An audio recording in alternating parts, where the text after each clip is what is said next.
तो genetics topic है, उसका हम एक बार पीवाईक्यू सॉल्व कर लेते हैं। ठीक, तो अगर हम ईयर वाइज चलेंगे, ये करते कि एनालिसिस करते हैं, तो यहाँ पे आपको जेनेटिक्स में ये देखने मिलेगा कि 2022 में 3 क्वेश्चंस आए थे और एच टेट पीजीटी की बात हो रही है, एच टेट पीजीटी। ठीक, और 2021 में 3 क्वेश्चंस थे, 2020 में 4 क्वेश्चंस थे, 19 में 4 क्वेश्चंस थे, 18 में 2 ही थे, ये 2016 में 8 क्वेश्चंस थे और 11 में 3 ही थे। रिसेंट में अगर बात करें तो 3 क्वेश्चन आए थे। ठीक, अब पीवाईक्यू सॉल्व कर लेते हैं। तो यहाँ पे क्वेश्चन है कि विच of the following is x linked recessive disease. तो जैसे कि मैंने आपसे कहा था कि जो जॉइंट का डिसऑर्डर है उसका पीडीएफ मैंने आज अपलोड कर दिया था। ठीक, और जो जेनेटिक्स और उसका म्यूटेशन और ये सेल ऑर्गेनेल्स जैसे लाइसोसोम का माइटोकॉन्ड्रिया का डिसऑर्डर जो होता है, यहाँ से आपके एग्जाम में क्वेश्चंस बने थे। तो मैंने सबको आपसे बोला था क्लब करने को, आपने शायद नहीं किया, या अगर नहीं मिला तो जितना मुझे मिला मैंने उन सबको क्लब करके एक जगह और उनका पीडीएफ बनाया हुआ है। तो इस लेक्चर के जस्ट बाद वो पीडीएफ भी अपलोड कर दिया जाएगा, तो एक बार उस पीडीएफ को आप देख लेना, एग्जाम पॉइंट ऑफ व्यू से थोड़ा सा इंपॉर्टेंट है। ठीक, आगे देखते हैं। तो यहाँ पे एक्स लिंक्ड रिसेसिव डिजीज जो है वो कौन सा है, तो हीमोफीलिया, डायबिटीज़ इंसिपिडस, सुडोरिकेट्स, हाइपरट्राइकोसिस। तो करेक्ट आंसर आएगा हीमोफीलिया। एक्सप्लेनेशन देख लेते हैं।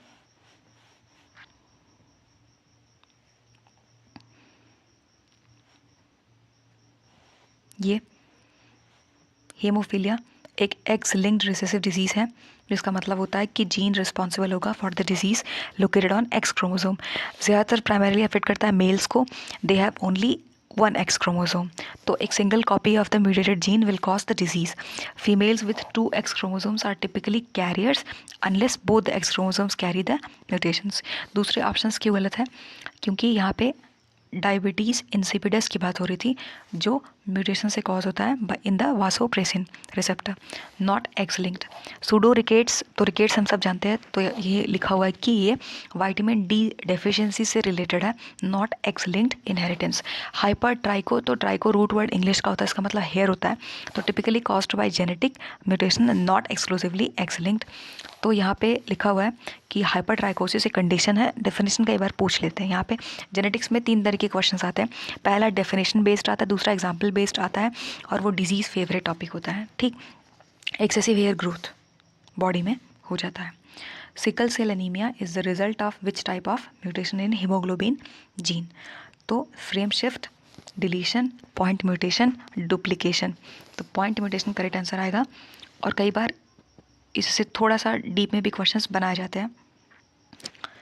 यहाँ पे जैसे sickle cell anaemia is caused by point mutation in the haemoglobin gene. ये म्यूटेशन इन्वॉल्व करता है substitution of base adenine with thymine at the 6th codon of beta globin gene. ये क्वेश्चन कई बार पूछा जा चुका है। Changing the amino acid glutamic acid to valine. ठीक, इतना इंपॉर्टेंट है, इतना आप देख लेना, पीडीएफ आपको मिल जाएगा। और इन सब का जो वो है, जो ऑप्शंस बाकी बचे उनके डेफिनेशन आप देख लो। जैसे फ्रेम शिफ्ट की बात करी जाए तो यहाँ पे फ्रेम शिफ्ट म्यूटेशन जो है वो when nucleotides are inserted or deleted in a DNA sequence shifting the reading frame of the gene। Example कई बार पूछता है, तो एग्जाम्पल ही आपको याद रखना है, डेफिनेशन एग्जाम्पल दोनों इंपॉर्टेंट है। टे सैक डिजीज ऑलरेडी पूछा जा चुका है किसी एग्जाम में, किसकी वजह से होता है, तो due to frame shift mutation in hexa gene, याद रखना है। ठीक, उसके बाद डिलीशन की बात करी जाए तो नाम सही लग रहा है कि डिलीट किया जाता होगा, तो removal of 1 or more nucleotide from a DNA sequence. Example याद रखना है आपको, क्राइडू चैट सिंड्रोम। आगे आप देखोगे कि यहाँ से क्वेश्चन आया हुआ था, पीवाईक्यू है, is caused by deletion of part of chromosome 5। आप देखोगे क्वेश्चन कितने डीप में आता है। यहाँ पर लिखा हुआ है पार्ट ऑफ क्रोमोसोम 5, वहाँ पर क्वेश्चन में पूछा था कि लॉन्ग या फिर शॉर्ट आर्म।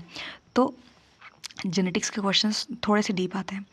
देख लेते हैं आगे, पॉइंट म्यूटेशन। तो यहाँ पे क्या होगा कि change in a single nucleotide base pair in DNA sequence which can lead to different types of mutations, missense, nonsense etcetera. Sickle cell anaemia, example पे ही ध्यान देना है, is caused by point mutation in haemoglobin gene where glutamic acid is replaced by valine. ये आपके option में आगे हम देखेंगे तो ये क्वेश्चन आया हुआ है, ठीक, इंपॉर्टेंट है। और डुप्लीकेशन म्यूटेशन की अगर बात करी जाए तो यहाँ पे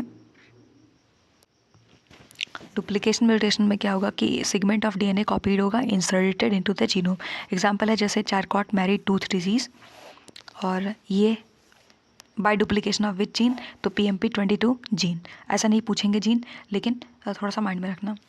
ये क्वेश्चन आगे देखेंगे, कॉलम 1 कॉलम 2 को मैच करा दो। तो इसका आपको क्या करना है कि जो इम्पॉर्टेंट वो है रेशियोज़, उन सबको आपको एक जगह क्लब करना है। ज़्यादा नहीं है, 8-10 होंगे।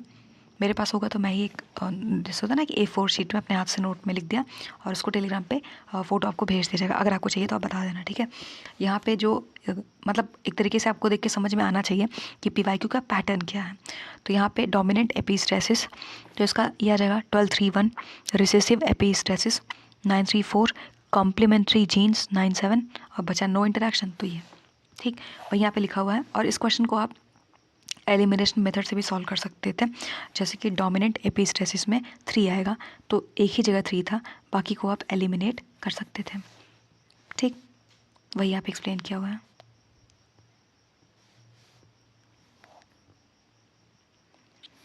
इनमें से इनकरेक्ट बताना था, तो इनकरेक्ट को सर्कल बनाएंगे। Heterozygous represent a pair of contrasting traits of a character. तो यहाँ पे जो XO chromosomal abnormalities in human beings cause down syndrome, तो अगर आपने ठीक से पढ़ाई करी है तो आप देख के ही बोल सकते हो कि ये वाला इनकरेक्ट है। क्यों है आगे हम देखते हैं। Law of segregation is based on the fact that alleles do not show any blending. तो सेग्रीगेशन का मतलब ये होता है कि सेपरेटेड, तो कहाँ से ब्लेंडिंग होगा। Haemophilia is a sex linked recessive disease, ये सही है। इनकरेक्ट पूछा था, बाकी सब करेक्ट है, सिर्फ और सिर्फ सेकेंड वाले को छोड़ के। XO क्रोमोसोमल एबनॉर्मेलिटीज़ किस में देखने मिलता है, तो वो आपको देखने मिलेगा XO क्रोमोसोमल एबनॉर्मेलिटीज़ जो है वो टर्नर सिंड्रोम से एसोसिएटेड होता है। और तो बाकी ये जो है थोड़ा सा ध्यान रखना, मैंने लिख भी दिया था कि haemophilia a is indeed x linked, ये sex linked recessive disease typically affecting males. किसको अफेक्ट करता है ये भी कई बार पूछा जाता है, who inherit the gene from their mothers, ठीक, याद रखना। आगे चलते हैं, ये क्वेश्चन है, इनमें से कौन सा रिजल्ट है inborn error of nucleic acid metabolism. तो ऐसे अजीब गरीब सा नाम है, हार्टनप डिजीज़, फैब्री डिजीज़, लेश नाहन सिंड्रोम, मैकार्डल सिंड्रोम। प्रोनाउंसिएशन के माफ़ी, प्रोनाउंसिएशन ठीक नहीं है क्योंकि वेस्ट का कुछ खास पता है नहीं, ठीक। देखते हैं ये जो है topic, error of nucleic acid metabolism से कौन कौन सी बीमारियां होती हैं। इसका एक टेबल है जो डिसऑर्डर वाले PDF में आपको मिलेगा, वो अलग है, ये अलग PDF है, ठीक है। एक बार उसको आप देख लेना क्योंकि PYQ से रिलेटेड है।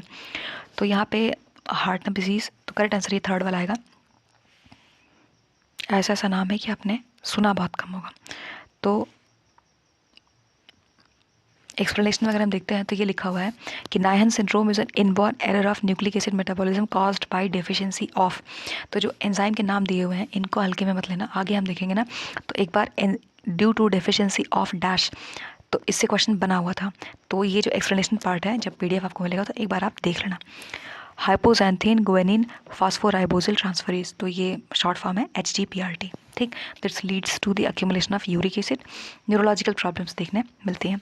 जो दूसरे ऑप्शन हैं जैसे हार्टनप डिजीज़ की अगर बात करी जाए तो ये मेटाबॉलिक डिसऑर्डर है, ठीक, और अमीनो एसिड ट्रांसपोर्ट से रिलेटेड है, हाईलाइट कर दिया था, not nucleic acid metabolism. Fabry disease की बात करी जाए तो ये लाइसोसोमल स्टोरेज डिसऑर्डर है, क्योंकि ये आपके ऑप्शंस में दिया हुआ है।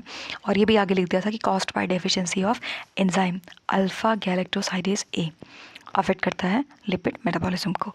तो लाइसोसोमल स्टोरेज डिसऑर्डर जो है ये एक वो है, एक पूरा टेबल आपको मिलेगा PDF में। जो सेकंड वाला है जेनेटिक डिसऑर्डर वाला PDF, तो वहाँ पे आप सेल ऑर्गेनेली PDF, तो उसमें आप देख लेना एक बार, जो लाइसोसोम वाला एक पेज मिलेगा उसमें एक कॉलम आपको मिलेगा टेबल, उस टेबल में जितने भी डिजीज़ दिए हुए हैं 3-4 बार आप देख लेना, तो वहाँ से क्वेश्चंस बनते हैं। यहाँ पे अगर बात करी जाए तो due to deficiency of enzyme alpha galactosidase, ये याद रखना, ठीक। उसके बाद मैकार्डल सिंड्रोम, ये एक ग्लाइकोजन स्टोरेज डिजीज़ होता है। नेक्स्ट टाइम पूछ सकते हैं कि किससे रिलेटेड है, तो ग्लाइकोजन याद रखना कीवर्ड है। Due to defect in the enzyme ये मायोफॉस्फोरिलेज, ठीक, अफेक्ट करता है ग्लाइकोजन मेटाबॉलिज्म। पहला ह्यूमन क्लॉक तो समझ आ गया ना कि मतलब क्यों सही है, क्यों थर्ड वाला ही सही है, क्योंकि error of nucleic acid metabolism पूछा था, ठीक। पहला ह्यूमन क्लॉक जीन किसने डिस्कवर किया था, तो रोनो, सेमोर, हिंग या फिर ही, ये थर्ड वाला करेक्ट आंसर आएगा। ये और जेफरी इनके कॉलीग ने मिलकर पहला ह्यूमन क्लॉक जीन बनाया था 1997 में, वही सर्केडियन रिदम से रिलेटेड है। उसके बाद यहाँ पे बाकी लोग फ्रूट फ्लाई से रिलेटेड है, ये फ्रूट फ्लाई और फ्रूट फ्लाई, ठीक, जो अपना रिसर्च कर रहे थे।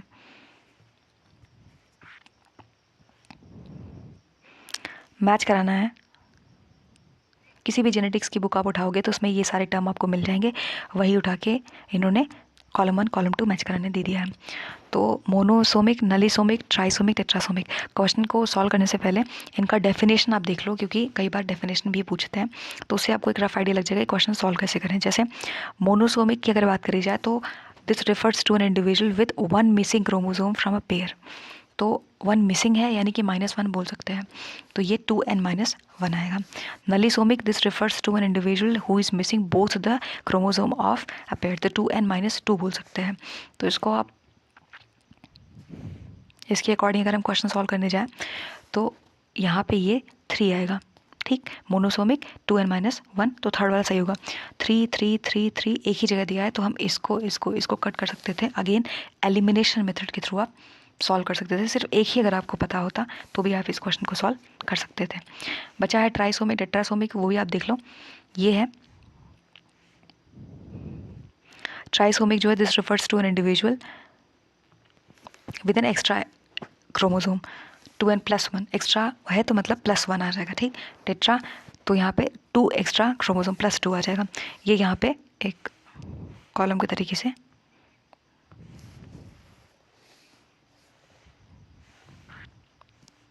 Which of the following is non-allelic gene interaction? तो incomplete dominance, epistasis, codominance, multiple allelism। तो करेक्ट आंसर क्या आएगा, करेक्ट आंसर एपिस्टैसिस आएगा। इसका जो डेफिनेशन है इसको आप देख लो, क्योंकि इसका डेफिनेशन यूपी में पीजीटी और टीजीटी और जितने भी एग्जाम हुए हैं ज़्यादातर करके एग्जाम में डेफिनेशन कई बार पूछा जा चुका है, रिपीटेड, मोस्ट रिपीटेड है। तो it is a type of non allelic gene interaction, इसके डेफिनेशन में ही लिखा हुआ है, ठीक। वेयर 1 जीन कैन मास्क, मतलब कि हाइड कर देता है the expression of another gene even though they are located on different loci, so they are not the alleles of the same gene. और क्वेश्चन में क्या पूछा था, which of the following is a non allelic gene interaction, तो उसके definition में ही वो keyword है। बाकी जो बचे जैसे कोडोमिनेंस, मल्टीपल एलिलिज्म, इनकम्प्लीट, तो इसका इससे उतना रिलेशन नहीं है। जैसे यहाँ पे लिख दिया था कि इनकम्प्लीट डोमिनेंस, कोडोमिनेंस, कोडोमिनेंस का तो अच्छा एग्जांपल ब्लड ग्रुप होता है। यहाँ पे ये interaction between alleles of same gene, multiple allelism refers to presence of more than 1 allele of a particular gene, ठीक। तो यहाँ पे non allelic gene interaction, epistasis correct answer था। उसके बाद यहाँ पे क्वेश्चन है कि interchange of segments between non homologous chromosome, keyword आपका होना चाहिए नॉन होमोलॉगस क्रोमोसोम, इसको माइंड में रखेंगे फिर क्वेश्चन सॉल्व करेंगे। तो क्रॉसिंग ओवर जो होता है ये यहाँ पे होमोलॉगस होता है, ठीक। तो इसीलिए ये पहला वाला इनकरेक्ट होगा, और इसका तो दूर दूर तक कोई मतलब बनता नहीं है, इसीलिए सेकंड वाला करेक्ट आंसर आएगा। यहाँ पे बाकी सबको डिफाइन कर दिया था, तो एक बार आप देख लेना। जैसे क्रॉसिंग ओवर, इसकी बात करी जाए तो the exchange of genetic material between ये homologous chromosome during meiosis contributing to genetic diversity. Translocation, the rearrangement of chromosomal segment between non-homologous chromosome. तो यहाँ पे ये कीवर्ड आपका होगा non-homologous chromosome. Inversion, a chromosomal mutation where a segment of chromosome is reversed to an end to end. Duplication, तो नाम से लग रहा है कि repetition of a segment of a chromosome leading to multiple copies of a gene, वो हो जाएगा, ठीक। ये यहाँ पे कुछ बीमारियों का नाम दिया हुआ है, उसके बाद पूछा है कि ये किसकी वजह से नहीं है, are not due to autosomal gene mutation. Not को सर्कल बनाएंगे, सॉल्व करेंगे। तो Huntington's disease, sickle cell anaemia, albinism, Turner syndrome, muscular dystrophy, तो इन सब का आप वो देख लेना एक बार, एक्सप्लेनेशन पार्ट आपको बेहतर समझ आएगा। जैसे कुछ एक्स्ट्रा इन्फॉर्मेशन भी पीडीएफ में आपको मिलेगा, तो उसको आप एक बार देख लेना। जैसे यहाँ पे लिखा हुआ है कि Huntington's disease caused by mutation in autosomal dominant gene, तो इसको माइंड में रखोगे, ठीक। Located on which chromosome, chromosome 4। तो बस पढ़ना इंपॉर्टेंट है, कह नहीं सकते, लेकिन एक बार देख लेना, क्योंकि वो जो चैट वाला सिंड्रोम था उसमें क्रोमोसोम 5 के बारे में पूछा था। तो यहाँ पे क्रोमोसोम 4, यहाँ पे sickle cell anaemia caused by mutation in an autosomal recessive gene on chromosome 11, ठीक। तो दोनों ही देख के आपको पता चल रहा है कि ऑटोसोमल जीन म्यूटेशन से रिलेटेड है। उसके बाद एल्बिनिज्म की बात करी जाए तो ये जो है कंट्रोल करता है पिगमेंट प्रोडक्शन को, तो ये caused by autosomal recessive mutation. तीनों अभी तक ऑटोसोमल से रिलेटेड थे ना, ऑटोसोमल, एक सेकंड, ऑटोसोमल जीन म्यूटेशन और ये रिसेसिव म्यूटेशन। बचे दो, टर्नर सिंड्रोम और मैस्कुलर डिस्ट्रोफी। तो टर्नर सिंड्रोम जो क्रोमोसोमल डिसऑर्डर होता है, कॉज्ड, ये क्रोमोसोमल कीवर्ड था, caused by absence of 1X chromosome, ठीक, not an autosomal gene mutation. और मैस्कुलर डिस्ट्रोफी, ये पूरा नाम ये है, डचीन बोल लें, जो भी बोल लें, प्रोनाउंसिएशन ठीक है, सब सही है क्योंकि हम सब इंडियंस हैं। The most common form is caused by mutation in X chromosome not due to autosomal gene mutation. बचा क्या, दो ही बचा कि पूछा disease that are not due to autosomal gene mutation, Turner syndrome और मैस्कुलर डिस्ट्रोफी। तो इसमें से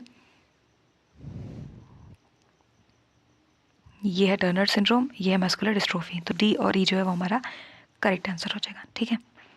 उसके बाद आगे देखेंगे, ये क्वेश्चन है, to back cross an individual with heterozygous for tallness, it will be crossed with the parent having genotype. तो because a back cross can involve crossing a heterozygous individual, ये हेट्रो का मतलब होता है ना, जैसे ये कर दिया वैसे ये कर दिया, ठीक, विद आइदर होमोजाइगस डोमिनेंट या फिर होमोजाइगस रिसेसिव। तो बोथ क्रॉसेस, चाहे कैपिटल टी स्मॉल टी से कर लें या फिर कैपिटल टी स्मॉल टी से, both are valid back cross scenarios, क्योंकि they can produce offspring with genotype ये, this both are possible parent genotype in back cross. वही यहाँ पे लिखा हुआ है, इसीलिए फोर्थ वाला करेक्ट आंसर आएगा, ठीक। ये बीमारी थी जो ऊपर मैंने आपसे कहा था 2021 या 2022 में क्वेश्चन आया हुआ था, ऑप्शंस में लिखा हुआ था यहाँ पे ये, और ये 2019 ये ज़्यादा पुराना है, तो यहाँ पे ये क्वेश्चन के फॉर्म में आया है, ठीक। लेकिन आगे आप देखोगे तो वहाँ पे वो ऑप्शन के फॉर्म में आया हुआ था, ठीक। तो यहाँ पे आप क्वेश्चन देखो कि cri du chat syndrome, fertilization of XX egg by normal Y bearing sperm, trisomy of 21, यहाँ पे आप इसको पढ़ो 3 और 4, जूम कर देते हैं यहाँ पे क्वेश्चन को, the loss of half of short arm of chromosome 5, loss of long arm of chromosome 5। अगर आपने सिर्फ ये पढ़ा था और ये पढ़ा था तो आता हुआ क्वेश्चन भी गलत हो सकता था, क्योंकि थोड़ा सा डीप क्वेश्चन है, शॉर्ट या लॉन्ग, तो यहाँ पे शॉर्ट आएगा, ठीक। आगे अगर हम क्वेश्चन देखेंगे तो यहाँ पे वही यहाँ पे लिखा हुआ है, और लिखा हुआ है कि cri du chat syndrome caused by deletion of a portion of short arm P arm of chromosome 5, ये genetic disorder characterized by intellectual disability, delayed development और हाई पिच्ड क्राई, जो कि जो बिल्ली रोती है ना उसके जैसे साउंड देखने मिलता है, ठीक। A man is affected by brachydactyly, एक ऑटोसोमल डोमिनेंट ट्रेट है that causes shortening of several fingers. तो यहाँ पे ये एक डिजीज़ का नाम दे दिया है, ऑटोसोमल डोमिनेंट ट्रेट है, और जो आपको PDF मिलेगा जेनेटिक डिसऑर्डर वाला, वहाँ पे ब्रैकिडेक्टाइली जहाँ जहाँ आपको दिखे तो वहाँ आप थोड़ा सा स्पेशल अटेंशन दे देना किससे रिलेटेड है, क्योंकि PYQ है, ठीक। यहाँ पे बोला है रिस्क बता दो कि man's first child will have brachydactyly. तो ध्यान से अगर हम क्वेश्चन फिर से पढ़ते हैं तो मैन इज़ अफेक्टेड बाय बोला है, यहाँ पे कहीं भी फीमेल का नाम नहीं लिखा हुआ है, ठीक। तो इस क्वेश्चन को सॉल्व कैसे करेंगे, तो जब हम सोल्यूशन वाले पार्ट में जाते हैं तो सबसे पहले यहाँ पे हाईलाइट करके लिख दिया था ये यहाँ पे कि ब्रैकिडेक्टाइली एक ऑटोसोमल डोमिनेंट ट्रेट है। तो if man is affected by brachydactyly, उसका genotype capital B small b होना चाहिए हेट्रोजाइगस, या फिर कैपिटल B होना चाहिए होमोजाइगस डोमिनेंट। जहाँ पे जो कैपिटल B है वो रिप्रेजेंट कर रहा होगा डोमिनेंट एलील को ब्रैकिडेक्टाइली के लिए, जो स्मॉल b है वो रिप्रेजेंट कर रहा होगा नॉर्मल एलील को। तो उसके बाद यहाँ पे ये if the mother is unaffected, mother का वहाँ पे कुछ लिखा नहीं था तो हम अज्यूम कर रहे हैं कि मदर अनअफेक्टेड है, तो हर genotype would be small B small B. तो if the father is capital B small B, the possible offspring genotype would be. तो अगर हम ये जो है कैपिटल बी स्मॉल बी को लेते हैं, तो ये और ये क्या बनेगा, ये देखिए ये है और ये है, ठीक। तो अगर ऐसे लिखते हैं ऐसे, तो ये ऐसे जाएगा, ये ऐसे जाएगा, ये ऐसे जाएगा, ये ऐसे जाएगा, क्या बनेगा, capital B small B, capital B small B, small B small B, small B small B, मतलब 50% चांस इसके आएंगे और 50% चांस इसके आएंगे। मतलब क्या होगा, मतलब ये होगा कि 50% चांस होगा कि अफेक्टेड है और 50% चांस होगा कि अनअफेक्टेड चाइल्ड है, ठीक। thus there is a 50% chance the child will inherit the dominant allele and have brachydactyly। तो क्वेश्चन क्या था, ये a man is affected by brachydactyly, autosomal dominant trait that causes shortening of several fingers, what is the risk कि man का first child जो है वो ऐसा होगा। तो इस क्वेश्चन को जो कई बार आपको पढ़ोगे तो आपको एक पैटर्न पता चलेगा कि एग्जामिनर किस तरीके से क्वेश्चन को फ्रेम करते हैं और किस तरीके से आपको खुद से मॉक टेस्ट बना लेना है कि हाँ ऐसे क्वेश्चंस आ सकते हैं, ठीक। उसके बाद यहाँ पे एक चीज़ और अलग से मैंने लिख दिया था, ब्रैकीडेक्टाइली क्या है। तो ब्रैकीडेक्टाइली एक जेनेटिक कंडीशन है कॉजिंग शॉर्टर फिंगर्स और toes due to under developed bones. Example में इसके बहुत सारे टाइप्स है, type A B C D ऐसे करके होता है। तो जैसे इसका इतना इंपॉर्टेंस नहीं है, अभी तक पूछा नहीं गया है कि इतना डीप में जाके, लेकिन एक चीज़ मिला, जैसे आपने देखा ऊपर कि सिंड्रोम डिजीज़, यहाँ से क्वेश्चंस बन रहे थे। ऑप्शंस में बहुत सारे अजीबोगरीब सिंड्रोम लिखे हुए थे जो आपने कभी पढ़े नहीं होंगे। तो एक मिला मुझे, तो मैंने यहाँ पे नोट कर दिया आइपर्ड सिंड्रोम। तो ये पार्ट ऑफ सिंड्रोम बोलेंगे ब्रैकीडेक्टाइली। तो मान लीजिए अगर नेक्स्ट टाइम एग्जाम में लिखा है कि आइपर्ड सिंड्रोम किससे रिलेटेड है, किस डिजीज़ से, तो ब्रैकीडेक्टाइली थोड़ा सा देख लेना। हमने देखा ना अभी ऊपर की कैसे बहुत सारे सिंड्रोम करके क्वेश्चन आया था, कहाँ गया, ये देखिए ये थर्ड वाला फोर्थ वाला सिंड्रोम ही तो है, ठीक। अगले क्वेश्चन पे चलते हैं।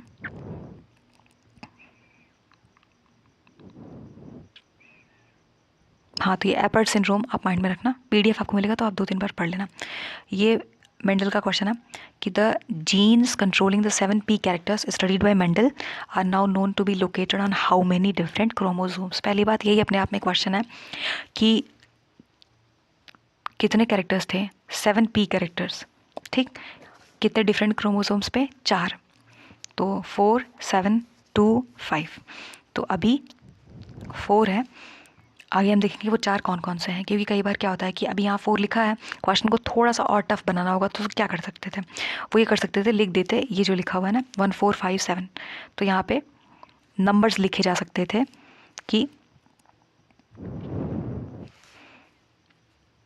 विच क्रोमोसोम ऐसे करके, और यहाँ पे 1 2 11 12 ऐसे करके सब लिखा होता, उसमें से चारों में से एक सेलेक्ट करना होता। तो वो चारों आपको पता होना चाहिए, तो पीडीएफ में मिलेगा, आप देख लेना। खैर आगे हम क्वेश्चन को सॉल्व करते हैं। तो यहाँ पे 4 करेक्ट आंसर आएगा, आगे देखेंगे 4 कौन कौन से हैं। तो यहाँ पे लिखा हुआ है कि 7 traits studied by Mendel are distributed across 4 chromosomes. ये एक फिगर मिला तो यहाँ पे मैंने पेस्ट कर दिया। जैसे कैरेक्टर्स जो है वो कौन कौन से सेलेक्ट किए गए थे मेंडल के द्वारा, तो यहाँ पे लिखा हुआ है traits, dominant trait, recessive trait.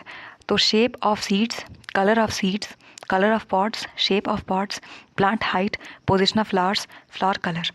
तो अगर आप शेप ऑफ सीड्स में देखोगे राउंड है और रिंकल्ड है, कलर ऑफ सीड्स में देखोगे तो येलो है ग्रीन है, कलर ऑफ पॉट्स में देखोगे तो ग्रीन है येलो है।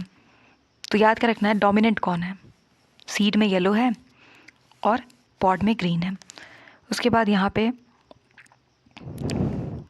ये फुल है, फ्लैट कंस्ट्रक्टेड है, प्लांट का हाइट यहाँ पे टॉल है, यहाँ पे शॉर्ट है, पोजीशन फ्लावर का एट लीफ जंक्शन है, at tip of the branches है। कलर याद रखना है, पूछा जा चुका है, पर्पल वाइट। तो इन सबको उठा के ऑप्शंस में लिखे जा सकते हैं अगर क्वेश्चन को थोड़ा सा टफ बनाना हो। अब यहाँ पे क्या होता है कि सबसे ज़्यादा रिपीटेड क्वेश्चन यहाँ पे यही है कि 7 ट्रेट होते हैं, हम सब जानते हैं, तो इनमें से कौन सा 7 ट्रेट नहीं है। तो अगर आए और तो क्या होता है ना कि जैसे कन्फ्यूजन बहुत क्रिएट होता है, आता हुआ क्वेश्चन भी गलत हो जाता है बहुत सारे लोगों का। तो यहाँ पे एक निमोनिक है, आप ठीक लगे तो आप देख लेना एक बार। Some flowers see people playing perfectly fine, ये एक तो निमोनिक है, मतलब ये मान लो ये फ्लावर है, ये फ्लावर है और ये देख रहे हैं, यहाँ पे कुछ लोग हैं, मान लो ये भीड़ है लोगों की, ठीक। और यहाँ पे ये देख रहे हैं, ऐसे दिख रहे हैं। Some flower see people playing, यहाँ पे लोग खेल रहे हैं, मुस्कुरा रहे हैं, मान लो, ठीक, मुस्कुरा रहे हैं। प्लेइंग परफेक्टली फाइन, हालांकि ऐसा होता नहीं है, लेकिन अज्यूम कर लेते हैं कि फ्लावर्स देख रहे हैं लोगों को, क्योंकि लोग जो है वो बहुत ही अच्छे से खेल रहे हैं, प्रसन्न हैं, ऐसी चीज़ें। तो सम मतलब सीड शेप, फ्लावर्स मतलब फ्लावर पोजीशन, सी मतलब सीड कलर, पीपल मतलब पॉट शेप, प्लेइंग मतलब प्लांट हाइट, परफेक्टली मतलब पॉट कलर, फाइन मतलब फ्लावर कलर। उसके बाद यहाँ पे ये है कॉलम, ये थोड़ा सा इंपॉर्टेंट है। कौन कौन से क्रोमोसोम नंबर थे, वो 4। तो क्रोमोसोम नंबर यहाँ पे आपको मिल जाएगा 1, 4, 5, 7। तो 3-4 बार रीड करोगे तो याद हो ही जाएगा। कैरेक्टर्स यहाँ पे 1 पे 2 हैं, फ्लावर कलर सीड कलर, यहाँ पे 3 है, height of stem inflorescence pot length, यहाँ पे 5 है, ये पॉट कलर सीड, ये एक ही है। तो कई बार ये भी पूछते हैं कि सबसे ज़्यादा किस क्रोमोसोम पे कैरेक्टर्स देखने मिलते हैं, तो ये क्रोमोसोम नंबर 4, ठीक। और सबसे कम तो देखा है। अब ब्लू ये, और पीडीएफ में ये जो आपको दिख रहा है ना डिवाइडर, ये इसलिए ऐड किया है, ये इसलिए ऐड किया है कि मतलब यहाँ से आप 2019 का क्वेश्चन खत्म हो गया, 2018 का क्वेश्चन हम सॉल्व करेंगे, ठीक है, ताकि पीडीएफ पढ़ने में थोड़ी सी आसानी रहे। यहाँ पे a blue Andalusian fowl is a product of mating black fowl and white fowl. तो क्वेश्चन को जब पढ़ना होता है, तो ये मैंने क्वेश्चन अभी रिसेंट में ही सॉल्व किया था।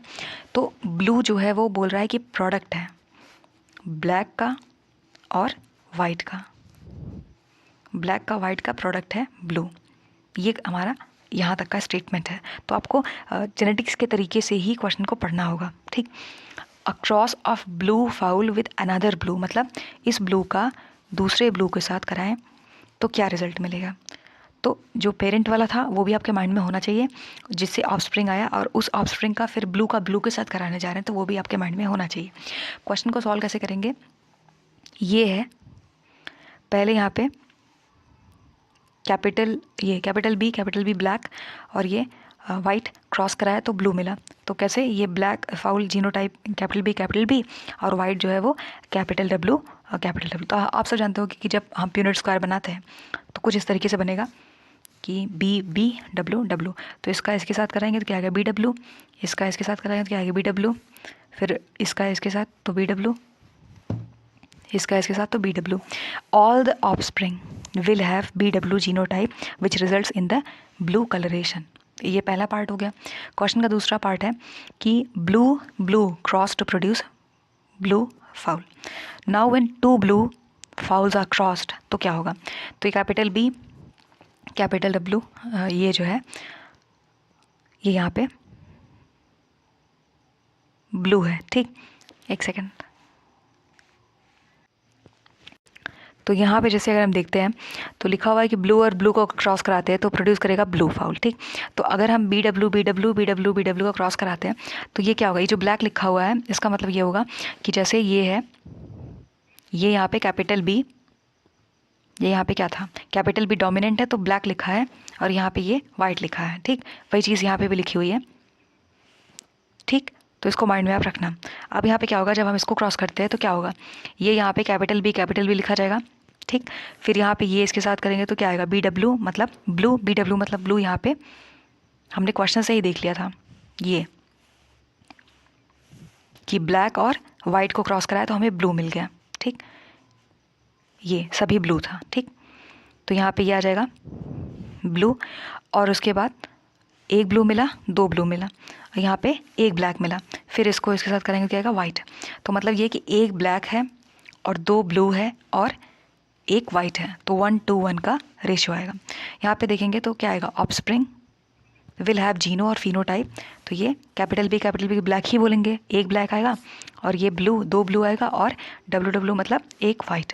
दस the ratio 1 black 2 blue 1 white. Question की तरफ चलेंगे।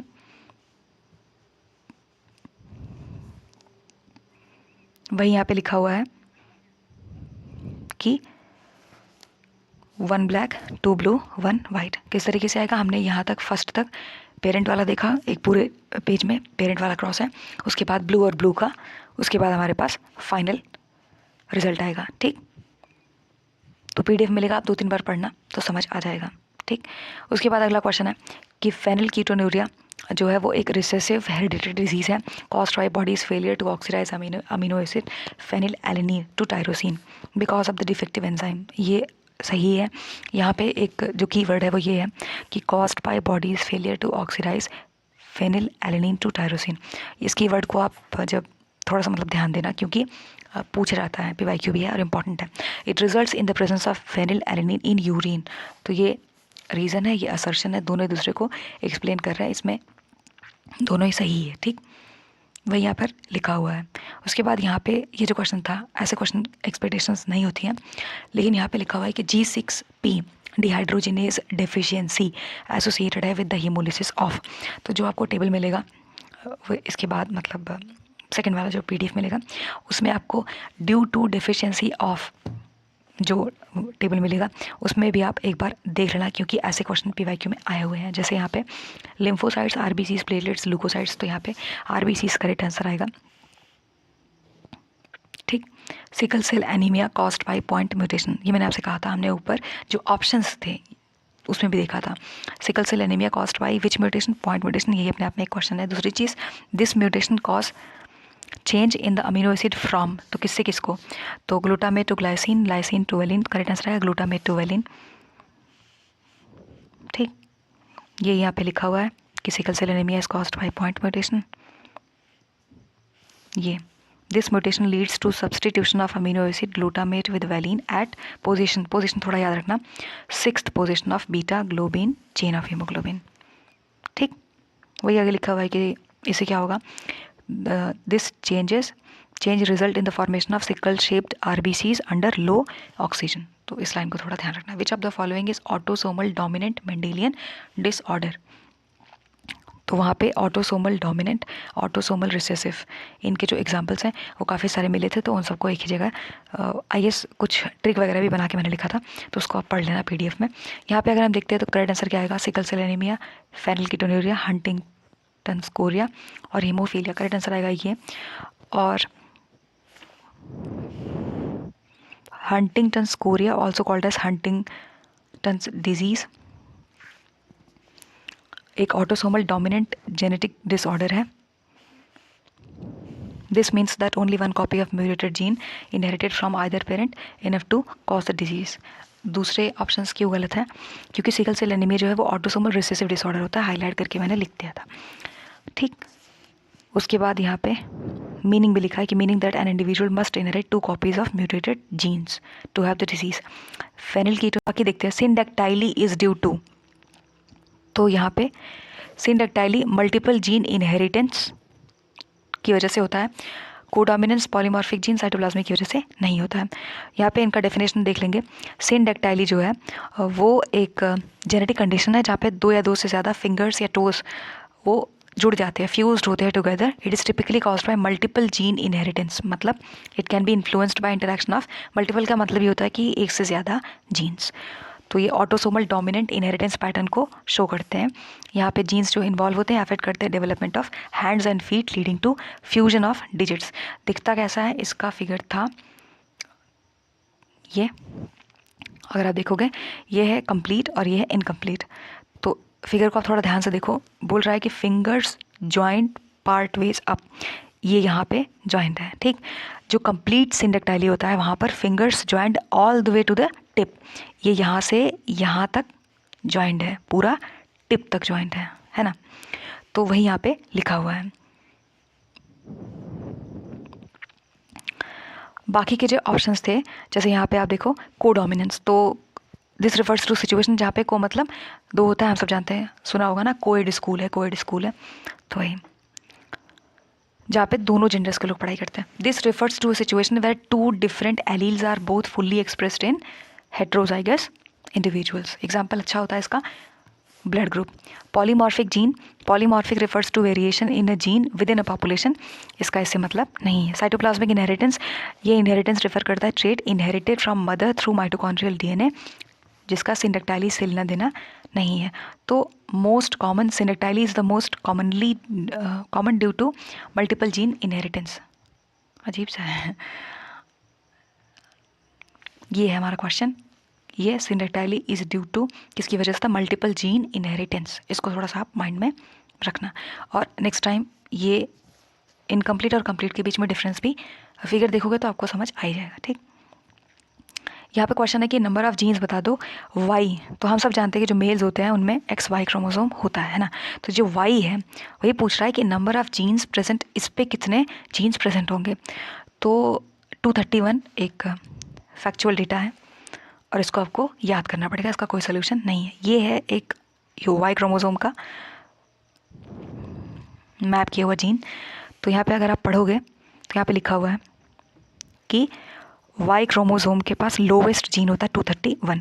वही यहाँ पे अलग से लिख दिया गया था कि 231 होता है. पीडीएफ में मिलेगा. How many total number of genes are present in human genome. तो यहाँ पे 30,000 के आसपास होता है. ये एक फैक्चुअल डेटा है. ठीक, इसका कुछ नहीं कर सकते. मल्टीपल टाइम्स रिवाइज करोगे तो फैक्ट याद हो जाते हैं. Due to non disjunction of chromosomes during spermatogenesis, some sperms carry both the sex chromosomes 22A plus XY. Some sperms do not carry any sex chromosome जैसे कि 22A plus O. If these sperm fertile with normal egg 22A plus X, what type of genetic disorder appears? तो यहाँ पे question के according अगर हम चलें तो यहाँ पे if the sperm carries O का मतलब होता है कि absence of sex chromosomes, zero नहीं है. It fertilises the egg which has 1 X chromosome. तो पोटेंशियल जेनेटिक डिसऑर्डर का क्या क्या हो सकता है. Sperm with XY fertilises the egg, the resulting zygote will have 22 autosome XXY leading to Klinefelter syndrome. तो हम सब जानते हैं कि male with extra X chromosome. So I guess gynaecomastia, PGT का PYQ यूपी का गायनेकोमैस्टिया. ठीक, इसमें क्या होता है कि जो मेल्स हैं, क्योंकि यहाँ पे एक्स्ट्रा एक्स क्रोमोसोम आ जाता है तो उनके अंदर फीमेल कैरेक्टर्स दिखने लगते हैं जो सबसे ज़्यादा इम्पॉर्टेंट, जो एकदम विजिबल होता है जिसको बोलेंगे. वॉइस थोड़ा सा फीमेल जैसा हो जाता है. दूसरा ये कि ब्रेस्ट डेवलपमेंट देखने मिलता है जो कि अननेचुरल ही माना जाएगा मेल्स में. ठीक है, और ये एक डिजीज़ वाला कंडीशन बनता है. Sperm with O fertilises the egg, तो क्या होगा, the resulting zygote will have 22 autosomes XO leading to Turner syndrome, to female with only 1. तो यहाँ पे in both the cases disorders may appear among the offspring. ये कुछ disease के नाम दिए हुए हैं. ठीक, और यहाँ पे ये जो फैक्ट है ये इम्पॉर्टेंट है. और जो यूपी का एग्ज़ाम हुआ था, चाहे ये था चाहे ये, दोनों में ही इन सिंड्रोम से हर साल क्वेश्चंस आते हैं. स्पेशली ये एडवर्ड और पटाउ सिंड्रोम. तो सिंड्रोम वाला जो पार्ट होता है थोड़ा सा क्रोमोसोमल एबनॉर्मलिटीज़ इंपॉर्टेंट होता है. ठीक है, डाउन सिंड्रोम जो है यहाँ पे क्या होगा, extra chromosome 21, 22 pairs, trisomy 21 match कराने के लिए ज़्यादातर आता है. टर्नर सिंड्रोम में क्या होगा, a single X chromosome, no second sex chromosome resulting in 22 pairs, monosomy X. Klinefelter syndrome में क्या होगा कि extra X chromosome in males resulting in this. Cri du chat syndrome caused by deletion on the short arm 5p of chromosome 5 result in cat like cry, intellectual disability. ठीक है, उसके बाद यहाँ पे जैसे मैंने यहाँ से कहा था ये डिवाइडर बना दिया था. उसके बाद 2011 के क्वेश्चन हैं, उसके बाद ख़त्म ही होगा. The phenotypic ratio of F2 generation in a dominant epistasis. तो अगेन रेशियो ही पूछा है तो करेक्ट आंसर क्या आएगा, 12:3:1. ठीक, उसके बाद यहाँ पे ये जो है if the distance between the two genes increases, तो जैसे ये है. ठीक, तो इनके बीच में अगर डिस्टेंस, मान लो ये डिस्टेंस बढ़ा तो लिंकेज का क्या होगा, डिस्टेंस इंक्रीजेस तो लिंकेज जो है वो as the distance between two genes increases frequency of recombination also increases leading to decrease in linkage. Linkage जो है वो डिक्रीज करेगा लेकिन रिकॉम्बिनेशन यानी कि सेपरेट होने की फ्रीक्वेंसी बढ़ जाएगी. तो ये तीनों चीज़ें माइंड में रखनी है और इसी का अपोजिट वाला भी ध्यान रखना है. ठीक, तो इसको हम एक पर्ल नेकलेस के एनालॉजी से समझ सकते हैं। एक एनिमेशन वीडियो था मेरे पास, तो मैं आपको पोस्ट कर दूँगी, यहाँ पे देख लेना आप। पर्ल नेकलेस एनालॉजी में क्या होता है कि जैसे कि आपने कोई नेकलेस घर में पड़ा होगा, देख लेना, तो उसमें आप ये कर सकते हो ना, जैसे आप देखोगे इस तरीके से अरेंजमेंट होता है, तो आप ये कर सकते हो कुछ इस तरीके से, है ना, कि एक अंदर से थ्रेड होता है जिससे सब कनेक्टेड होते हैं, तो जो थ्रेड है उसको क्रोमोसोम मान सकते हैं, और ये जो पर्ल्स हैं इनको हम वो क्या बोलते हैं, जीन्स मान सकते हैं। ठीक, अब इसके बाद अगर हम लिंकेज को समझने की कोशिश करेंगे तो बेटर समझ आएगा, क्योंकि यहाँ पे बोला है कि the distance between two genes increases. तो अगर जो है ये है, जैसे मान लो ये तो ये पहले से ही दूर दूर है, अब ये दूर दूर है, तो इसकी वजह से यहाँ पे क्या होगा कि distance between the two genes increases. यहाँ पे देखिए, अगर distance between two genes increases the frequency of recombination also increase leading to decrease in linkage. तो अगर जो है डिस्टेंस दूर दूर है, ये दूर दूर है, तो क्या होगा, इनका जो लिंकेज है वो डिक्रीज होगा। अगर पास पास है तो लिंकेज इंक्रीज होगा। ठीक, पहली चीज़। दूसरी चीज़ ये कि अगर दूर दूर है तो फ्रीक्वेंसी ऑफ रिकॉम्बिनेशन, आप ऐसी बात है, जो लोग ऐसे समझो ना, जैसे आप दोस्त यार से कभी बात करते होगे, है ना, तो अगर आप 3 साल 5 साल बाद अगर अपने दोस्त से मिलते हो तो जो टाइम का ड्यूरेशन है वो काफ़ी दूर दूर है ना, जैसे 2 साल बाद कभी मिल लिया, 4 साल बाद कभी मिल लिया, तो इमोशनली आपको खुद लगेगा कि आप रिलेट नहीं कर पा रहे हो उनकी बातों से, ऐसा होता है। ठीक, उसी तरीके से यहाँ पे वो चीज़ है। 2-3 एग्जाम्पल हो गए, मतलब समझ लेना, ठीक है। तो यहाँ पे करेक्ट आंसर क्या आएगा,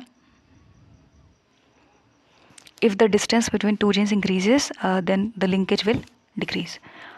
और ये जो एक्सप्लेनेशन पार्ट है इसको आप 2-3 बार पढ़ना तो बेटर समझ आ जाएगा। लिंकेज क्या है, what is linkage? Linkage is a tendency of genes located on the same chromosomes to be inherited together. जैसे ये होता है ना इस तरीके से क्रोमोसोम, तो the closer the genes are to each other the stronger their linkage. तो वही चीज़ है कि जितने पास पास, जैसे अगर आप अपने दोस्त से रोज़ रोज़ मिलते हो, है ना, तो आपकी बॉन्डिंग काफ़ी स्ट्रॉन्ग रहेगी। तो वही चीज़ है, जैसे ये पास पास है तो ये स्ट्रॉन्ग लिंकेज है, दूर दूर है तो उतना नहीं है, उनको सेपरेट इजीली किया जा सकता है। ठीक, ये मेंडल फेमस है किस लिए? तो म्यूटेशन थ्योरी के लिए। हम सब जानते हैं कि ह्यूगो डे व्राइस से रिलेटेड है, तो ये तो गए। जीन इनसे मतलब नहीं है। Discovery of penicillin Alexander Fleming, ये भी गए। बचा ये लॉ ऑफ इनहेरिटेंस, इसीलिए 4th वन करेक्ट आंसर होगा। ये एक्सप्लेनेशन में दिया हुआ है कि 3 लॉ, कई बार सबसे ज़्यादा यहाँ पे जो तीनों लॉ हैं यहाँ के, इनके डेफिनेशन आप देख लेना, कई बार पूछा जाता है। तो सेग्रीगेशन का मतलब सेपरेट होगा, तो हम सब जानते हैं जैसे each individual has 2 alleles for a gene and these alleles separate during gamete formation with each gamete carrying only one allele। और यहाँ पे independent assortment, तो alleles for different traits assort independently keyword है ड्यूरिंग गैमेट फॉर्मेशन, इसकी वजह से genetic variation देखने मिलता है, ये भी कीवर्ड है। लॉ ऑफ डोमिनेंस, वो हेट्रोजाइगस ऑर्गेनिज्म में क्या होता है कि जो डोमिनेंट एलील है वो मास्क मतलब हाइड करते हैं expression of the recessive alleles determining the organisms phenotype. तो जैसे अगर मान लो ये मान लेते हैं ये डोमिनेंट है और ये रिसेसिव है, तो ये इनको मास्क करने की कोशिश करेंगे क्योंकि वो डोमिनेंट है। ठीक, उसके बाद यहाँ पे अगर हम आए तो दूसरे ऑप्शंस क्यों गलत है? म्यूटेशन थ्योरी अलग कलर से भी आपको मिल जाएगा, ह्यूगो डे व्राइस, है ना, इन्होंने प्रपोज किया, मेंडल ने नहीं। जीन की डिस्कवरी की बात करी जाए तो जो आज हम जानते हैं जीन के बारे में वो सटन और ये थॉमस हंट मॉर्गन से रिलेटेड है। ग्राउंड वर्क उन्होंने दिया था, मतलब फाउंडेशन तो मेंडल ने ही रखा था, लेकिन बहुत सारी चीज़ें बाद में आई हैं। पेनिसिलिन की बात करी जाए तो हम सब जानते हैं अलेक्जेंडर फ्लेमिंग 1928, और मेंडल तो रिलेटेड है इनहेरिटेंस से, which describe how traits are passed on from one generation to next generation, है ना। तो यहाँ पे जो जेनेटिक्स का PYQ था वो कंप्लीट हो गया, और PDF आपको मिल जाएगा टेलीग्राम पे, कम्युनिटी पोस्ट में आप देख लेना। और जिनको दिक्कत आती है टाइप करना है एग्ज़ाम एट 98, तो आपको सेम लोगो मिल जाएगा वहाँ पे, ठीक है। और ये PDF प्लस जो जेनेटिक डिसऑर्डर अभी मैंने आपको बताया, तीनों क्लब किया था।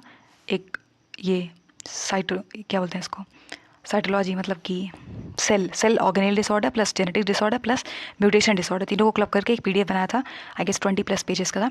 तो वो PDF भी आपको मिलेगा, तो उस PDF को आप 2-3 बार रीड कर लेना। और इसमें जो लिंकेज रिकॉम्बिनेशन वाला पार्ट था उस न्यूमेरिकल को 2-3 बार आप रीड करोगे तो आपको बेटर समझ आएगा। और जो इस साल पेपर दे रहे हैं और जिनको दिक्कत है, तो आप रिकॉम्बिनेशन से रिलेटेड अगर आपको न्यूमेरिकल प्लस उसका सोल्यूशन चाहिए, 10 क्वेश्चन के आसपास ही पॉसिबल है क्योंकि टाइम कम रहता है, तो आपको आज या कल तक, आज तो पॉसिबल नहीं लेकिन कल, हाँ कल तक आपको न्यूमेरिकल प्रोवाइड करा दिया जाएगा। ठीक, एंड या थैंक यू।